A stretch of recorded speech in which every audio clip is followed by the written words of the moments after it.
তো এই হলো অবস্থা, মানে দুইটা জাগ নিয়ে আমরা রওনা দিছি, আর দুইটা রেখে গেছে, মানে একসাথে চারটা নেওয়া সম্ভব না। তো এই দুইটা ওখানে রেখে পরে আবার এসে আর দুইটা নিয়ে যেতে হবে। নৌকা ঠেকা রাখাটা আসলে অনেক কষ্ট হয়ে যাচ্ছে, মানে দুইটা জাগ টেনে নেওয়া যাওয়া, নৌকা ছোটো তো। তো এই কাজগুলো তো আসলে যথেষ্ট দক্ষ হইতে হয়, নৌকা পরিচালনা এতটা সহজ না। এইটা হলো আমাদের দ্বিতীয় পর্যায়ের মানে পরবর্তী দুইটা জাগ। এই দুইটা জাগ নিলে আমাদের মানে এই কাজটাও শেষ আর কি। হ্যাঁ, ভালোই কষ্ট, মানে পাটের কাজ আর হলো আখের কাজ, মানে যথেষ্ট কষ্টের কাজ মোটামুটি ফিল করতেছি আর কি। শুধু মানে এটাই না, এরপরে আবার যখন জাগ আসবে তখন আবার ধুইতে হবে, ধুয়ে আবার মনে করেন এই নদী পাড়ি দিয়ে আবার ওই মানে আঁশ নিয়ে বাড়ি যেতে হবে, শুকাইতে হবে, পাট কাটি নিতে হবে। ঠিক আছে, তো মোটামুটি ভালোই কষ্ট। তারপরে আসলে যতই কষ্ট হোক মোটামুটি মানে এই পরিবেশটা আমি খুব এনজয় করি। মানে এটা ভরা মৌসুম, মোটামুটি জোয়ার চলে আসছে, তো আমাদের এই কোলে নতুন পানি আসছে, মোটামুটি পরিষ্কার পানি আর কি। তো মাঝে মধ্যে বৃষ্টি হয়, সেটা আপনাদের দেখাইছে। তো আসলে কষ্ট হলেও মানে উপভোগ করলে উপভোগ্য আর কি।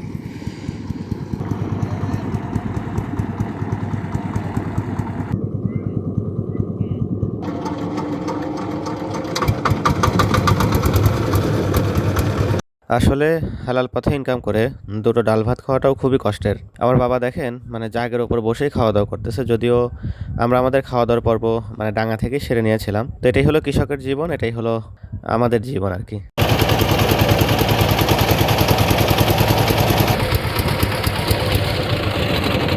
অবশেষে জাগগুলো নিয়ে আমরা এপারে চলে এসেছি এবং এখন আপনাদেরকে বাকি কাজগুলো দেখাবো। এখন এই পলিথিন দিয়ে আমরা মানে জাগগুলো ঢেকে দিব। ঢেকে দেওয়ার পরে এই পলিথিনের উপর মাটি দিয়ে তারপরে এই জাগগুলো পানির নিচে মানে ডুবানো হবে। এই পর্যায়ে আসলে আমরা যে কাজটা করতেছি সেটা হলো মানে এই প্রত্যেকটা জাগের উপরে পলিথিন দিয়ে তার উপরে এভাবে আসলে মাটি দিয়ে মানে জাগগুলো দাবানোর চেষ্টা করা হচ্ছে। তো আমাদের অঞ্চলের কৃষকরা সাধারণত মানে চরে হোক বা বাইরে হোক, যেখানেই পাট উৎপাদিত হোক, ওনারা চেষ্টা করে এই পাটগুলো আসলে এই নদীর ভেতরে জাগ দেওয়ার।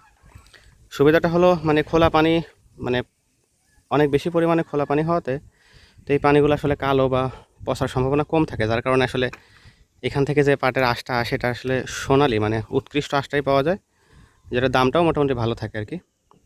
তো আমাদের প্রায়ই মানে সন্ধ্যা নামার আগ মুহূর্ত মানে বিকেল হয়ে গেছে। তো কাজটা করতে করতে সকাল থেকে শুরু করছে আর কি, যথেষ্ট কষ্টকর কাজ। মানে এই যে দেখতে পারতেছেন মানে আমাদের অঞ্চলের অনেক কৃষকই ব্যস্ত আর কি মানে এই কাজগুলো নিয়ে। তো আমরা আসলে মানে ঘুরিয়ে ফিরিয়ে এই কাজগুলো মানে সবাই মিলে করছিলাম। তো মানে ক্যামেরায় যতটুকু দেখানো সম্ভব দেখানোর চেষ্টা করেছি। আসলে মানে এই কাজগুলো একজন বা দুইজনের কাজ না, যার কারণে সবাই মিলে এই কাজগুলো আসলে করতে হয়েছে। তো ভিডিওর বাকি অংশটাও আপনারা উপভোগ করতে থাকুন এবং আমাদের ভিডিওগুলো যদি ভালো লেগে থাকে তাহলে অবশ্যই আমাদেরকে উৎসাহিত করবেন।